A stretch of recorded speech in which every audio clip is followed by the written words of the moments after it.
Hello and welcome. My name is Lindsay. My name is Alexa. My name is Emma, and we will be discussing assertiveness and your rights as an individual with hearing loss.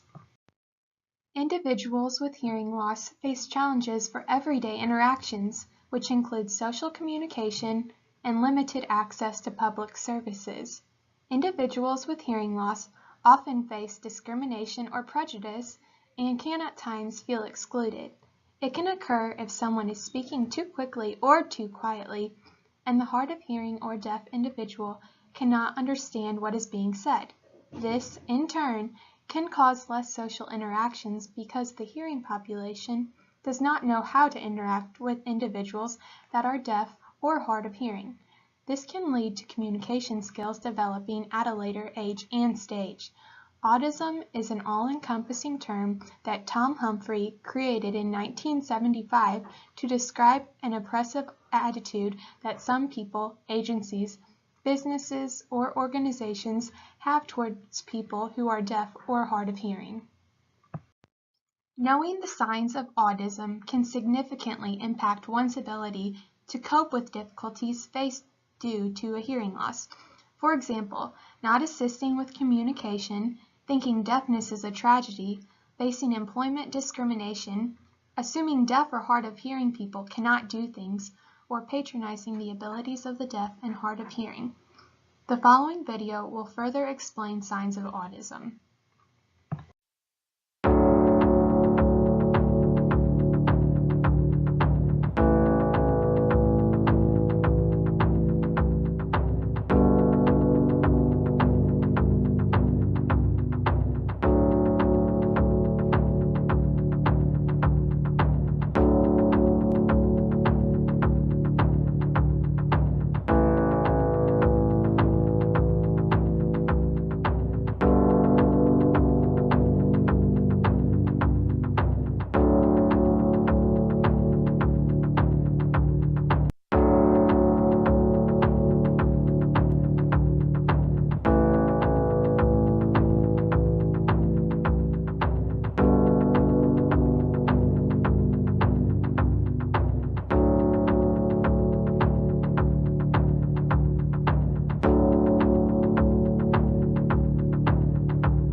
In order to eliminate autism, individuals must be educated to understand how these behaviors will negatively impact an individual with hearing loss.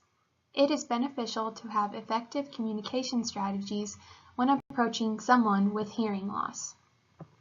When these two concerns are addressed and solved, they will significantly benefit the individual to live an improved quality of life. To facilitate the success of an individual with hearing loss in the aspect of social communication, and understanding on the various styles of communication is needed. The three types of communication styles are passive, aggressive, and assertive. Most individuals are passive communicators. They tend to avoid social interactions or withdraw from conversations due to fear of not being able to communicate well or from embarrassment or not understanding. They might pretend to understand by limiting their responses with a nod. Some perceive it as easier to be passive. On the other hand, aggressive communicators dominate the conversation to avoid having to work to understand their communication partner. They perceive any communication difficulties as being the speaker's fault. They might ignore a speaker to get him or her to repeat themselves. These individuals trample on the needs of others and are often seen as hostile or overbearing. However, it is most appropriate for an individual with hearing loss to demonstrate an assertive communication style. Oxford Dictionary defines assertiveness as confident and forceful behavior. Assertive communicators are not afraid to disclose their hearing loss or to be open and honest about their communication needs when necessary. These individuals are not afraid to use communication strategies or to advocate for themselves. These communicators get their needs met. When using assertive communication skills, ideas and thoughts are conveyed in a respectful and efficient manner. A study was conducted by Amati and peer researchers on the effectiveness of group training and assertiveness on social anxiety among deaf and hard of hearing adolescents. The group who received intervention participated in 10 sessions of assertiveness group training.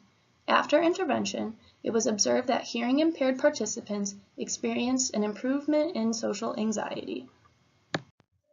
Becoming an assertive communicator is made easier with these suggested tips. The first step you can take is to anticipate for what you might need to know. For example, you might obtain and read an agenda before attending an important meeting. Next, ask the person who is speaking to assist you in engaging in the conversation. Make suggestions to them, such as to get your attention before starting a conversation, face you when speaking, repeat words more slowly, rephrase, give you a key word or subject, spell a word, or use gestures. Also, changing the environment will be helpful in being an assertive communicator. Factors such as poor lighting, excessive background noise, and acoustic problems can all create problems with effective conversation. Finally, verify what you heard by asking the speaker to clarify what he or she said. Individuals with hearing loss might struggle to access accommodations in the public setting. However, federal laws protect and provide access to appropriate accommodations to those who are hard of hearing or deaf. 3 major laws are in effect for those with a hearing loss: the Individuals with Disabilities Education Act, Section 504 of the Rehabilitation Act of 1973, and the Americans with Disabilities Act all work to ensure supports and accommodations are made for those with hearing impairments. The Individuals with Disabilities Education Act, or IDEA, is a law that ensures that students who are deaf or hard of hearing receive an appropriate education that is free, appropriate, and one in which the child is placed in the least restrictive environment. After the child is evaluated and his or her present level of performance is determined, an Individualized Education Plan, or IEP, is created by the IEP team, which is composed of school personnel and the parents of the child. Parents and students have access to procedural safeguards to ensure their rights are protected.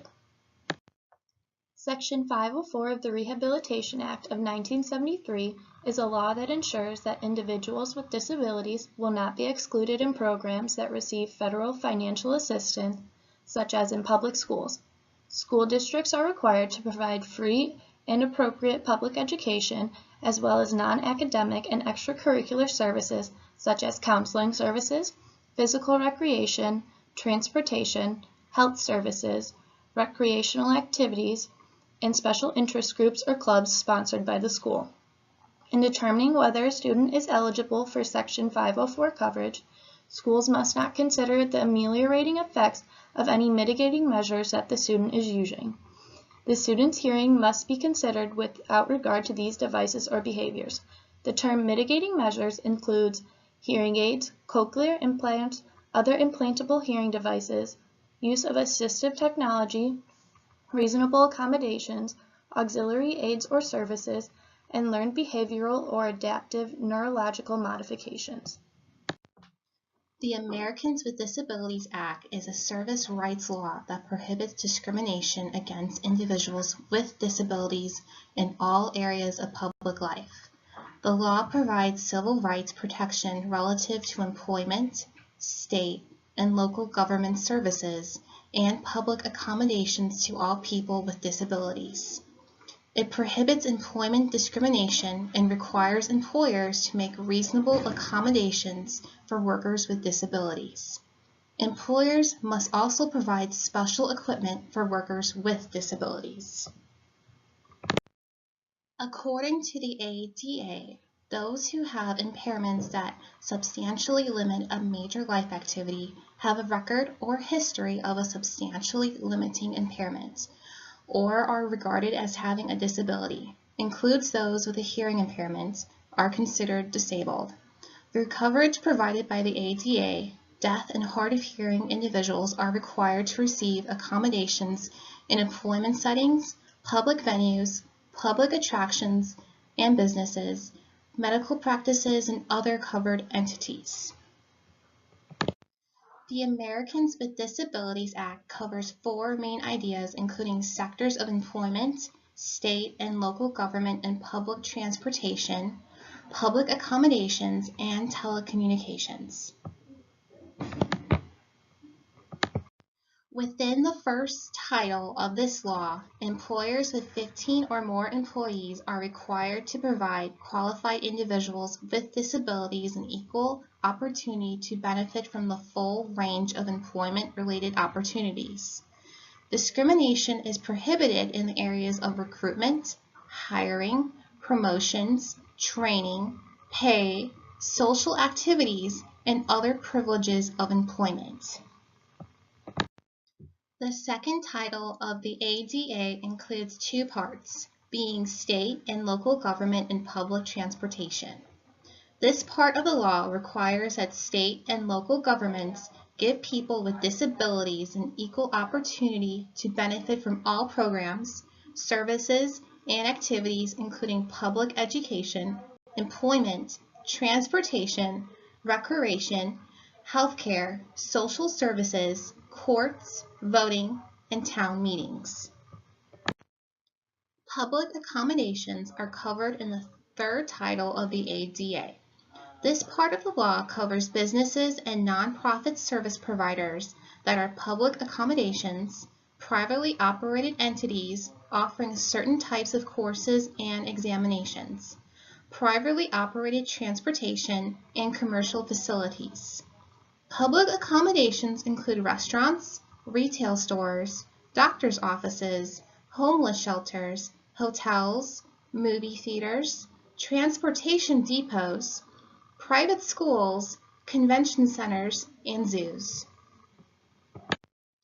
Lastly, we'll discuss telecommunications.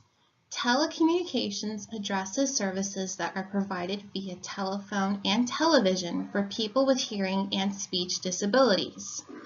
It requires common carriers, telephone companies, to establish interstate and intrastate telecommunication relay services 24 hours a day, 7 days a week. It enables callers with hearing disabilities to use TTYs, which are teletypewriters, or TTD, temporary total disability, and callers who use voice telephones to communicate with each other through a third-party communications assistance.